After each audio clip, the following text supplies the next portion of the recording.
Et donc je suis à l'école des filles de Huelgoat. La dernière fois que je suis venu à Huelgoat, c'était pour tourner une scène d'un de mes films qui s'appelle Non ma fille tu n'iras pas danser. Et avant, la fois d'avant, je devais avoir 10 ans, c'était avec mes parents parce que je vivais à l'époque dans un village qui est à peu près à 40 minutes d'ici qui s'appelle Rostronin. Et qu'est-ce que ça me fait de venir à l'école des filles C'est étrange parce que justement quand on a déjeuné ici et tout ça, alors normalement, l'école devrait me rappeler l'école, mais ça me rappelle pas ça. Ça me rappelle quand j'étais animateur de centre de vacances, en fait, que j'avais 20 ans, parce que très souvent les centres de vacances, en fait, se passent dans les écoles primaires, publiques, etc., et on réinvestit les lieux. Et donc, on se débarrasse du côté scolaire de la même manière qu'ici, en fait, on se débarrasse du mobilier, etc., et on essaye de faire que soudain, d'une salle de classe, ça se transforme en bibliothèque, en lieu pour un castelet, pour des marionnettes, je sais pas quoi. Et je trouvais que ça faisait un petit peu ça en fait l'école des filles. C'était cette idée comme ça d'enlever en fait le scolaire et d'essayer de mettre les gens face à d'autres choses en fait pour qu'ils jouent autrement et de les mettre face à des tableaux. Finalement, c'est un peu comme mettre des enfants face à un castelet avec des marionnettes. On ne sait pas très bien s'ils vont prendre les marionnettes, s'ils vont se mettre derrière le castelet, s'ils vont jouer le jeu ou pas. Mais mais du coup, j'avais cette émotion-là, en fait, et c'est ça que j'aime bien. C'est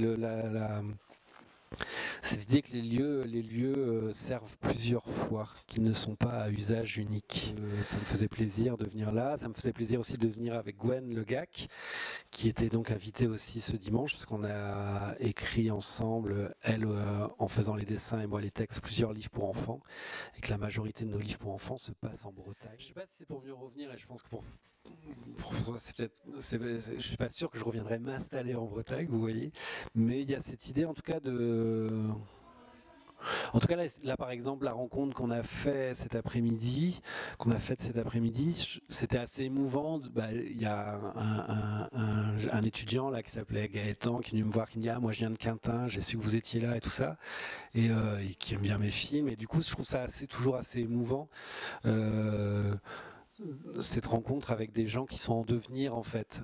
Et je sais que quand moi j'étais à Rostronin, si à un moment un cinéaste avait traversé la ville et voilà, ça m'aurait certainement conforté un petit peu dans l'idée que c'était pas que une projection de mon imaginaire ou un truc comme disaient mes parents qui allait me passer quoi, en gros, et que non, c'est une réalité quoi, qu'il y a vraiment des gens qui sont artistes, qui sont cinéastes, qui travaillent, qui réfléchissent à leur travail, qui essayent de le diffuser.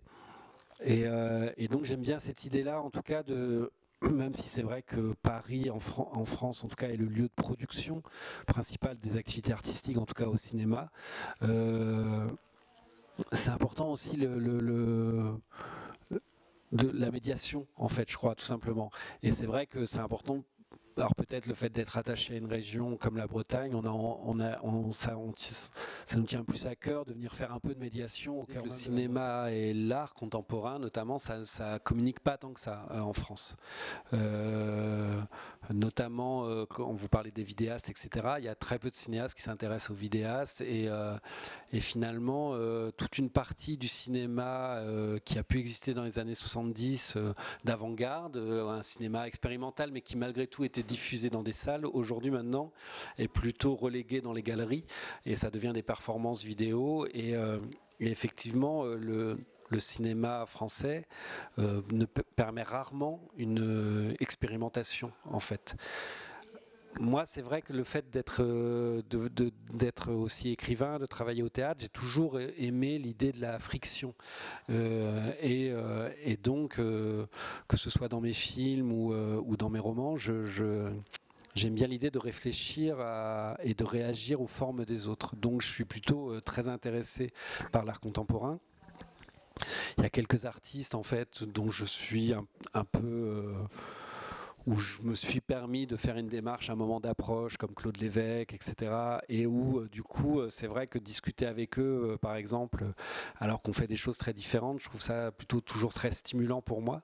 Et c'est vrai que dans mes films, en fait, il y a souvent des relations avec certaines œuvres d'art contemporain.